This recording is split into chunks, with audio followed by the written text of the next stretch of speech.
Welcome back to WaterparkRangers Let's Play Pikmin 2. Last episode, we finished the Bulblax Kingdom dungeon, and in this episode we're going to be exploring more of the Awakening Wood, and probably finishing off the area.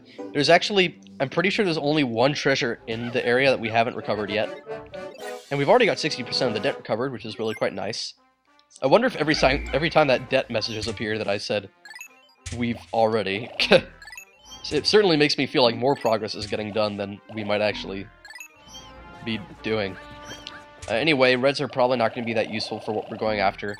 It's recommended that you bring along, I think, some whites and blues, because you need both of their skills. I think it was the day before we entered the Bulblax Kingdom, I went over to this area where there were some yellow wollywogs. It was a little watery creek area, and that's around where the next treasure lies. And beyond that, that's where the last dungeon in this area is. And it's also definitely the toughest dungeon that we will have done so far. So we're kind of going to have to be at our best. And the red bull orbit has respawned, but I don't think that we need to be mean and fight it. There's no reason for us to go after it. And of course, those spectralids always seem to spawn there. I know that in later days, there are also some sheer grubs that'll pull back that bridge we just walked across, so that gets... What?! Hey, these things shouldn't have respawned. We defeated them yesterday. They should be gone for a few days. Maybe there's actually a random generation that determines what day these things come back. Because I think that the only enemies that appear on the day after you beat them are ones that hold treasures. That's from my experience anyway.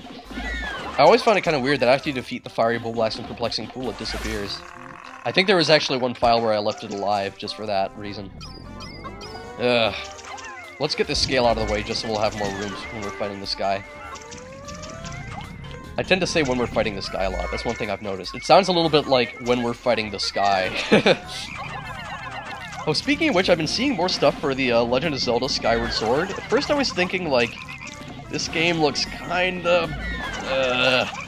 I got really pessimistic about the motion controls, and to be perfectly honest, I really didn't like the graphical style either. And in some senses, my viewpoint of that hasn't really changed. But at the same time, I'm starting to think that maybe it might be a better game than I give it credit for. I mean, it's not out yet, so obviously I can't make any educated decisions, so we're having the whites work in that fridge there. But from the stuff that I've seen, it might be a better game than I'm thinking it will be, than I thought it would be originally. Don't know why I randomly thought about bringing up Skyward Sword. I've just been seeing more trailers and stuff from it. Oh man, this is another little scale puzzle here. I mentioned it earlier, you need quite a few Pikmin on that other scale. As long as you have more, you can weigh down this first one. And, oh no, no, no! I'm trying to dismiss them so that the whole squad just stands on top of it, but the squad for some reason wanted to walk to the side when I dismissed it. I guess they do that sometimes. And because we weighed down that one, Louie's party should have been raised high into the air, and so he'll be positioned ready to throw Pikmin to the treasure. At this point, I think we can use our whites to just go after the gas pipes here. And once those gas pipes are out of the way, it'll just be a much happier situation for all of us. Thank you, whites.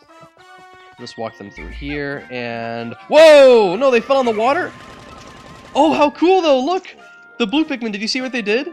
That was the lifeguard function. People say it's actually more reliable in this game. If you didn't know, blue Pikmin do have the ability to save drowning Pikmin when they fall into water, as long as the blue Pikmin is idle and therefore ready to rush towards anything nearby. And people do say that the AI for that move is better in this game, so that's good to know. And like that, we solved the puzzle, because Louie was lifted up to the higher area, and therefore he was able to pull down that treasure.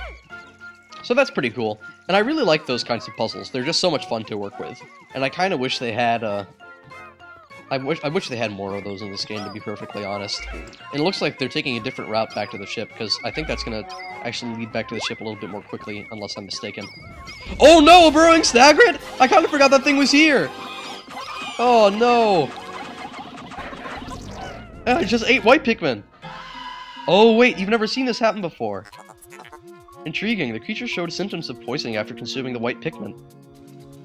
Yeah, they're poisonous to enemies that eat them. Perhaps white Pikmin excrete a poisonous substance when chewed. How fascinating. I know I've mentioned it before that I don't like using white Pikmin as poison. And I didn't mean to. They just happened to be in my party at the time, and I didn't even know this thing appeared here. I forgot that it just kind of jumped out at you when you were on your way. Yeah, so yes, there is a burrowing snagret in this area of Awakening Woods. Be very careful about it, like I wasn't. Which is very stupid of me. Oh well. I'm trying to get these whites to get this back to the red onion if I can. Yes, thank you. I really wish that purples and whites would be smarter about at least colored pellets, and then just take it back to any onion of the same color. I think that would have been a better way to program them, but who knows, it might have been too complicated. I mean, there's some things that might not seem complicated that just turn out to be a lot more complicated in programming. And over here, we actually have another iridescent glint beetle. I remember that this was here, but I forgot about the burrowing snagret. And, wow, I'm not having good luck flipping this thing over. Come on now. Oh, wait. I forgot about him, too.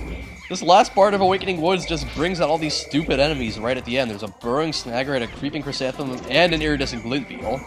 So obviously the iridescent glint beetle can't hurt your Pikmin. But this thing sure as heck can. And normally it's not even a threat because purple Pikmin just pound it into oblivion. But this thing has been so annoying. I really hate this enemy.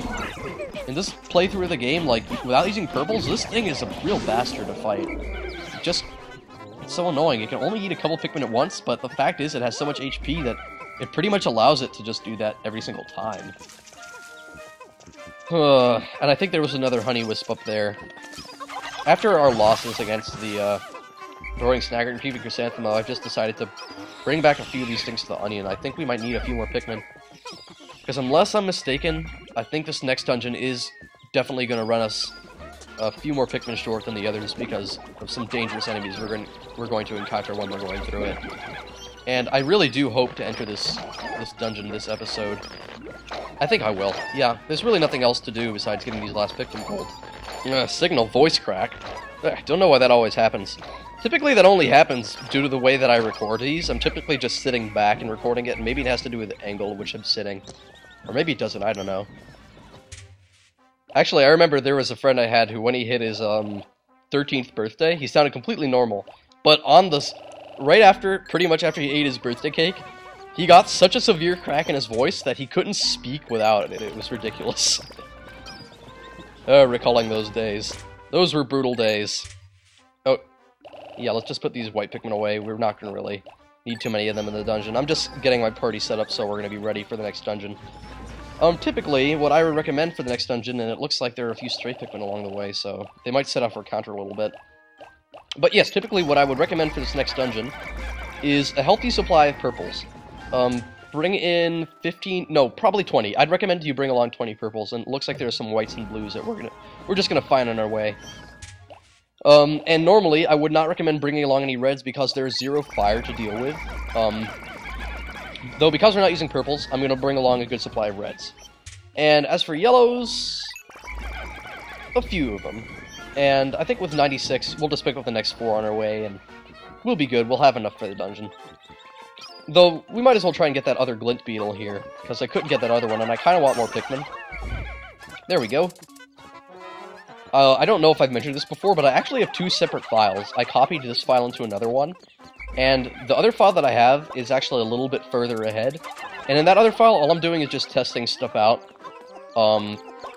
looking at some things that we're gonna see later on in the LP. And I've just been playing around with it, seeing different things.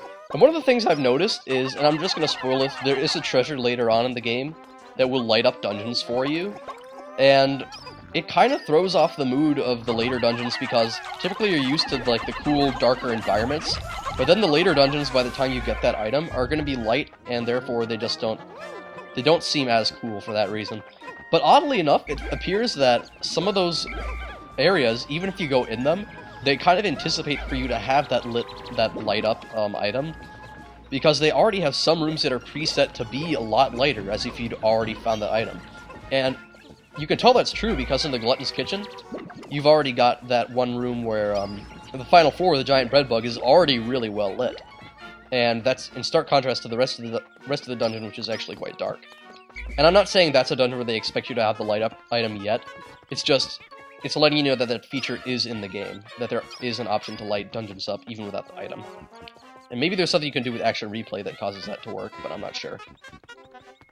Obviously, they don't want you to have that light-up item before you go to Glutton's Kitchen. I mean, Glutton's Kitchen is so much easier than the dungeon where you get that item. In fact, I'd prepare to say that dungeon where you get that particular item, for the first time you play through the game, it's probably deserves to be in the top 5 toughest dungeons of the game. Probably deserving of a 4-star rating. I love how I rate these films. Wait, films? No, dungeons. Intriguing, my acoustic sensors are picking up a high-pitched wail. It seems to emanate from the area near this gigantic stump.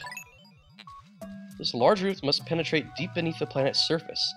Fascinating.